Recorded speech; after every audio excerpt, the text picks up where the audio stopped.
Magandang umaga mga bata. Magandang umaga po, ma'am. Magsitayo ang lahat para sa panalangin. Sa ngalan ng Ama, ng Anak, ng Espiritu Santo. Amen. Magsiupo ang lahat. Magandang umaga ulit mga bata. Magandang umaga rin, ma'am. Para sa inyong attendance, may lumiban ba sa klase ngayong araw? Wala po. Mabuti naman kung ganon. Ngayon ay may ipapakita ako sa inyong isang larawan.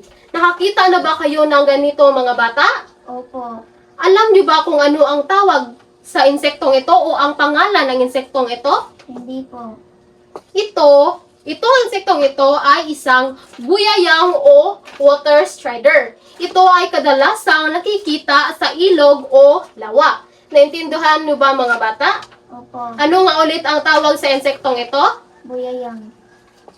Magaling. Ngayon ay may ipapabasa ako sa inyong liriko ng kanta na pinamagatang Buyayang, Buyayang na may kaugnay sa pangalan ng insektong ipanakitang ko kanina.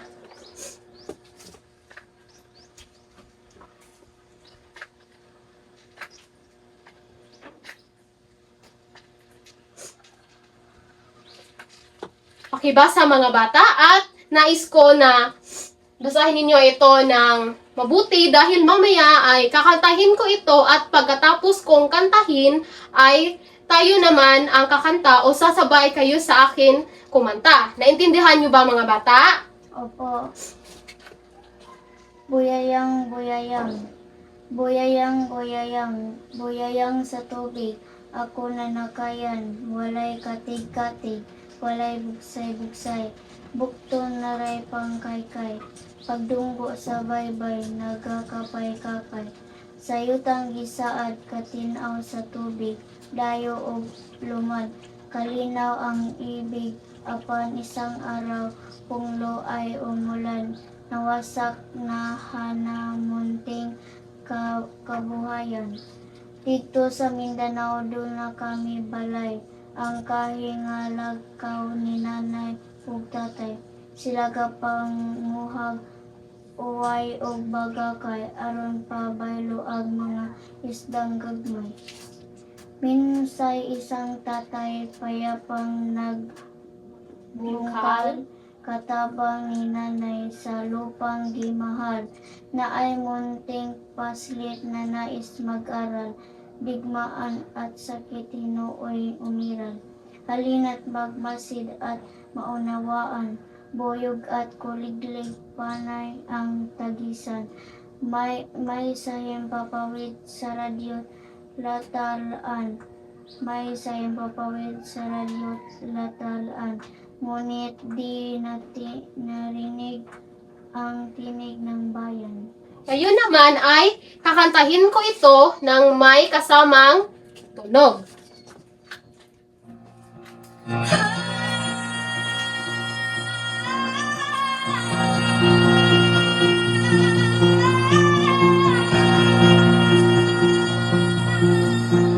Buyayang, buyayang, buyayang sa tubig. Ako na nakayan, walay katig-katig. Walay bugsay-bugsay, bukton ay pangkaykay. Pagtungkog sa baybay, nagakapay-kapay. Sa yutang gisaad, katinaw sa tubig. Dayo og lumagalinaw ang ibig. Apan isang araw, punglo ay umulan. Nawasak na ang unting kabuhayan. Dito sa Mindanao na kami balay. Ang kahingalagaw ni nanay ug tatay. Sila gapanguhag, uway ug bagakay. Aron pabaylo ang mga isdang gagmay. Minsay isang tatay pang nagbungkal. Katabang ni nanay sa lupang di mahal. Na ay munting paslit nga nais mag-aral. Di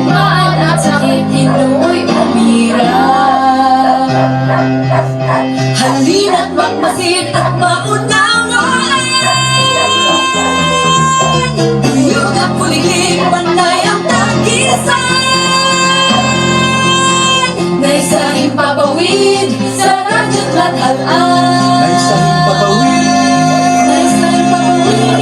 Naisahing papawid sa radyo't latalan, ngunit dinagin ang tinig ng bayan. Ganon lamang kantahin ang kanta na ito, mga bata. Ngayon ay sabayan nyo akong kantahin ito na may kasama ring tugtog. Tumayo ang lahat.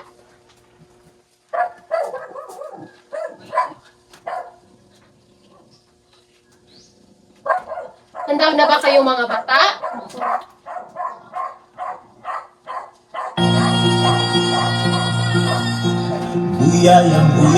buyayang sa tubig. Pakilakasan ang boses. Una na kayang walay katikati, walay gugsay-gugsay, buktunay pangkaykay, pagtubog sa baybay, nagkakapay-kapay. Sa'yo ang gisa at katinaw sa tubig,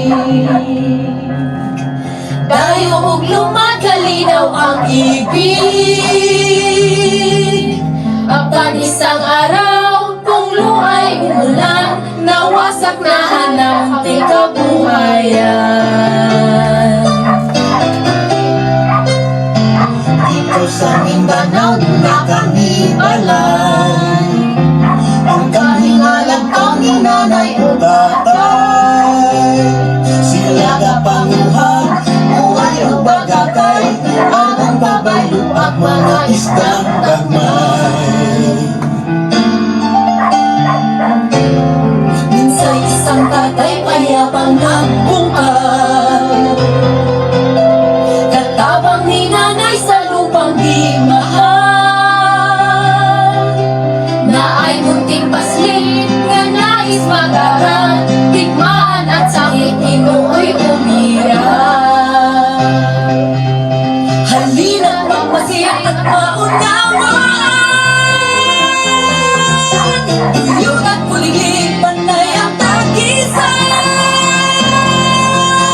Naisahing papawid sa radyo't latalan. Naisahing papawid, Naisahing papawid, naisahing papawid sa radyo't latalan, ngunit dinagin ang tinig ng bayan.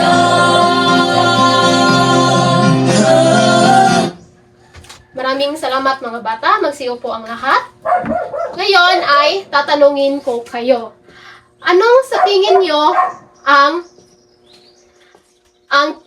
saan nakatira ang sumulat ng kantang ito o kumanta sa awiting ito? Sa syudad ba o sa tabi ng ilog? Tabi ng ilog. Tamas. Ang sumulat at nagkanta sa kantang ito ay nakatira sila sa tabi ng ilog.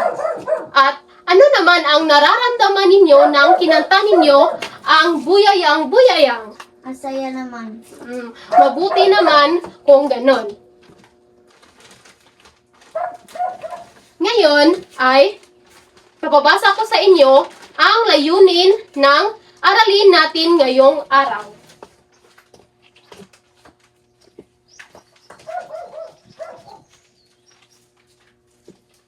Pakibasa, mga bata. Pagkatapos ng aralin, ang mga mag-aaral ay inaasahang nakikilala ang awit bilang isang sining na nagpasalin-salin sa iba't ibang henerasyon, na ipapahayag ang pagpapahalaga sa mga katutubong awit bilang simbolo ng ating pagkakakilanlan, na isasagawa ang pag-awit ng buyayang-buyayang ng may tamang tono at ritmo. Maraming salamat, mga bata. Alam niyo na ba kung ano ang magiging aralin natin o tatalakayin natin ngayong araw? Opo. Ano kaya ito? Ano sa tingin niyo? Hindi niyo alam. Ang tatalakayin natin ngayong araw ay tungkol sa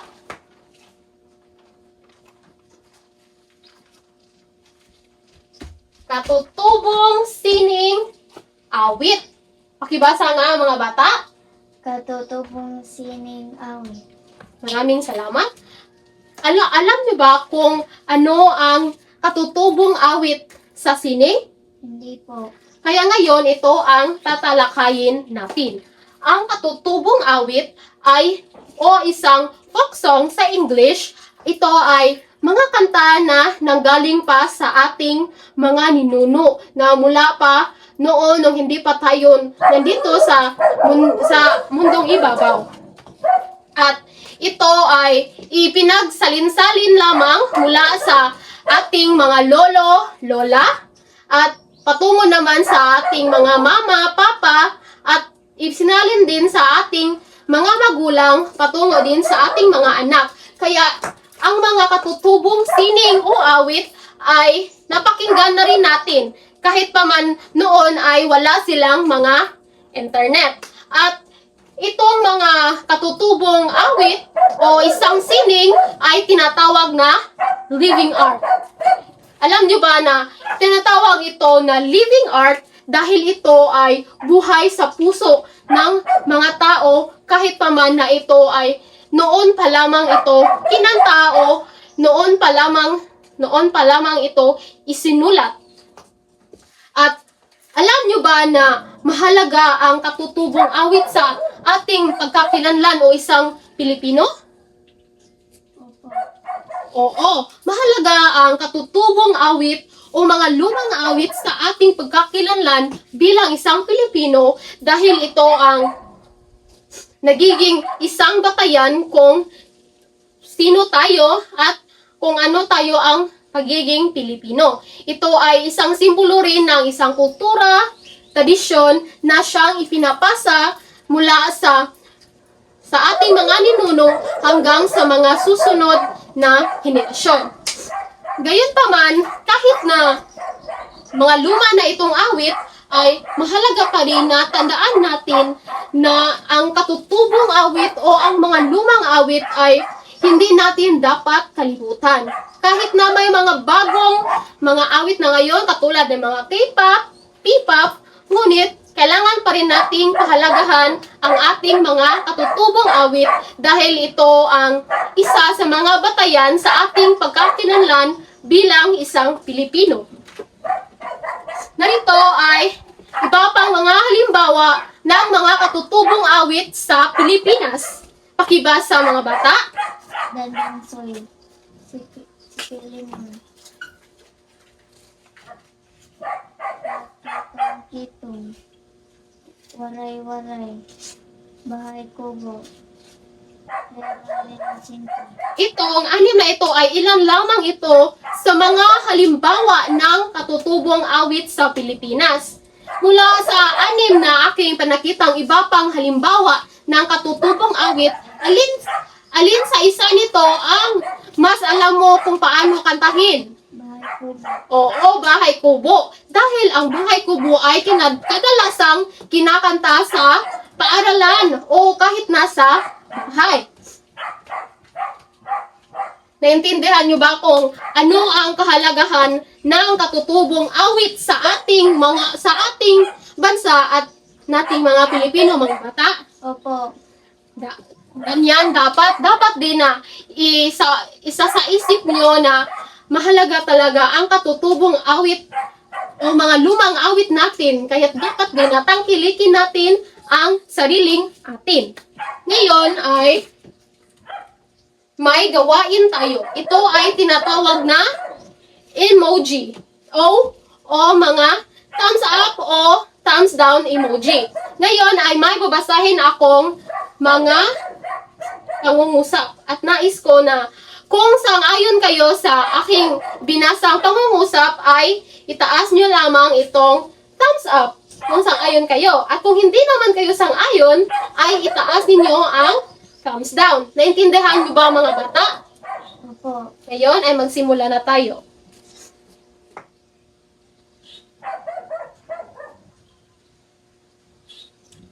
Una, ang katutubong awit ba ay ginawa ng isang sikat na pop star? Sang-ayon ka ba o hindi? Tama. Tama, dahil ang isang katutubong awit ay hindi ginawa ng isang sikat na popstar, ngunit ito ay nagmula sa ating mga ninuno. Pangalawa, ang katutubong awit ba ay mahalaga sa atin bilang Pilipino? Oo, sang-ayon ka, tama.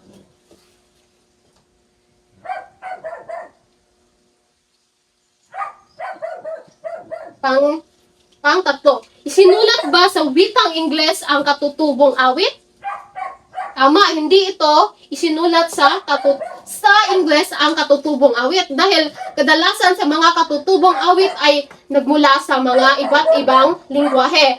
Kadalasan ay sa ibang rehiyon na mula sa Luzon, Visayas o Mindanao. Sa Luzon kasi ang lingwahe nila doon ay Tagalog. Kaya sinulat sa Tagalog ang kanilang mga katutubong awit.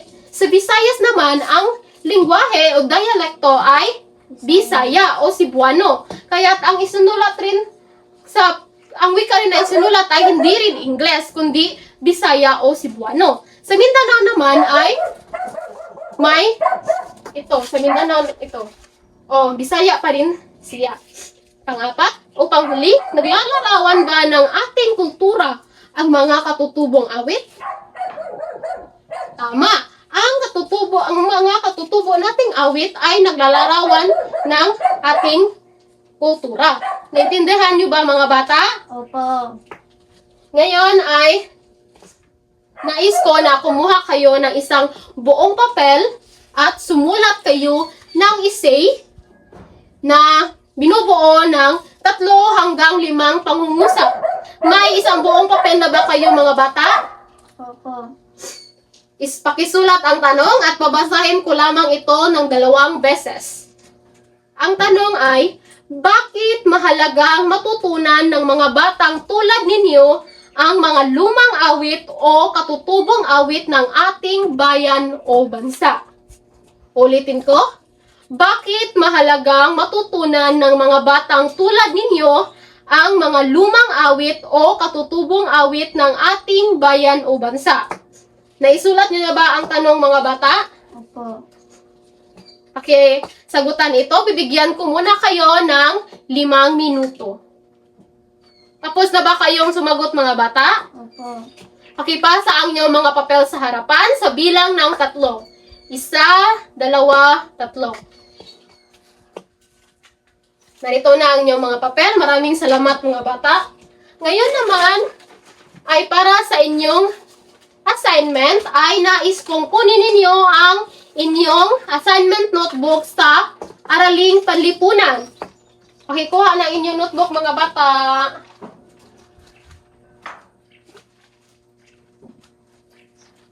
At isulat nito. Ang inyong gagawin ay ang awit sa aming tahanan. Mag-interview ng isang nakakatanda sa inyong bahay. Pwede nyo interviewin ang inyong lolo, lola, nanay, tatay, mama o papa. At isulat ninyo ang tanong, ano po ang kanta na itinuro sa inyo noong bata pa kayo at saan ninyo ito kinakanta? Ito ang itatanong nyo sa inyong lolo or lola. Naintindihan nyo ba ng mga bata? Opo. At pagkatapos nyo silang tanungin nito, ay isusulat nyo rin sa inyong assignment notebook ang kanilang sagot. Dahil sa susunod na araw, sa ating klase ay ibabahagi ninyo ang kanilang sagot ukol dito. Tapos na ba kayong makopya nito mga bata? Tapos na po. Magaling. Ngayon, may natutunan ba kayo ngayong araw? Meron. Ano nga ulit ang tinalakay natin ngayong araw? Katutubong sining awit. Wasto, ang tilakay natin ngayong araw ay tungkol sa katutubong sining o awit o kung sa Ingles ay folk song na nanggaling pa na musika na nanggaling pa sa ating mga ninuno. At dapat ba napahalagahan ang ating katutubong awit, mga bata? Opo. Tama. Tama kayo mga bata. Maraming salamat sa inyong pakikinig ngayong araw at masaya ako dahil may natutunan kayo sa ating tinalakay. Migsitayo ang lahat para sa panalangin. Sa ngalan ng Ama, ng Anak, ng Espiritu Santo. Amen. Paalam mga bata. Paalam po, ma'am.